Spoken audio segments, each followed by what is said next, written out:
अस्सलाम वालेकुम प्यारे दोस्तों, मैं उम्मीद करता हूं कि आप सब दोस्त बिल्कुल ठीक ठाक होंगे और आपके रैबिट्स भी ठीक होंगे। इस वीडियो में इंशाल्लाह मैं आप दोस्तों को दिखाऊंगा, बताऊंगा भी साथ में कि किस तरीके से जो सिरिंज से फीडर हमने बनाए थे कि आप अपने रैबिट्स को जो है फीड करवा सकते हैं, बनीज को फीड करवा सकते हैं इंशाल्लाह डिटेल के साथ। और मैं उम्मीद करता हूँ इंशाल्लाह कि ये वीडियो आपको बहुत ज़्यादा अच्छी लगेगी और इस वीडियो से आपको बहुत कुछ सीखने को भी मिलेगा।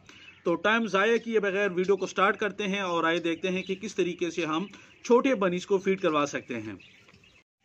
जी, ये सिरिंज हमने भर दिया है। ये देखें, खुद से जो है उन्होंने सक करना इसको शुरू कर दिया है। ये देखें, इजीली और बहुत आराम के साथ जो है आप इसको फीड करवा सकते हैं। ये देखें, ओए होए गिर गया। ठीक है जी, ये करें इसको ऐसे, इससे भर के। ये देखें, ये इसके ऊपर आदी हो चुके होते हैं, कोई भी मसला नहीं होता, इजीली ये फीड करते हैं इससे। ये देखें, ये उसको नंबर नहीं दे रहा।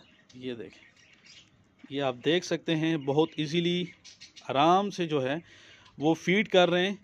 और ये इतने आराम से क्यों फीड कर रहे हैं, उसकी वजह क्या है? उसकी वजह ये है कि जो पिछली वीडियो में मैंने आप दोस्तों को करके बताया था कि अगर आप ये गुब्बारा वगैरह लगा देते हैं तो ये इतना ज़्यादा सॉफ्ट और नरम होता है कि इजीली ये इससे फीड करना शुरू कर देते हैं। ये देखें, ये आप देख सकते हैं कि बहुत आसानी के साथ अब ये लड़ेंगे इसके ऊपर।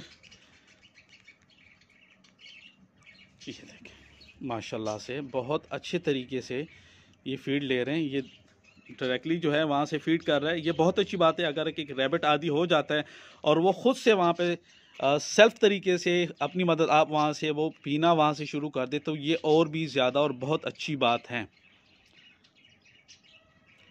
ये जो बनीज़ हैं ये तकरीबन 16-17 दिन के बनीज़ हैं। सेरेलेक बना के हमने इनको दिया है। ये इसका थिकनेस देखें सेरेलेक का, इस तरीके से आप उनको दे सकते हैं। ये चक्कर, बिस्मिल्लाह, माशाल्लाह जी, बहुत अच्छे तरीके से और बहुत इजीली जो है वो इससे फीड कर रहे हैं। मैं उम्मीद करता हूँ कि ये वीडियो आपको बहुत ज़्यादा अच्छी लगी होगी। आप दोस्तों को तरीका भी समझ में आ गया होगा कि किस तरीके से आप फीड करवा सकते हैं अपने रैबिट बनी को। अपना बहुत सारा ख्याल रखिएगा, मुझे दुआओं में याद रखिएगा कि इस तरह की अच्छी और क्यूट जो वीडियोज़ होती हैं वो मैं आप दोस्तों के लिए बनाता रहूँ। अल्लाह हाफ़िज़।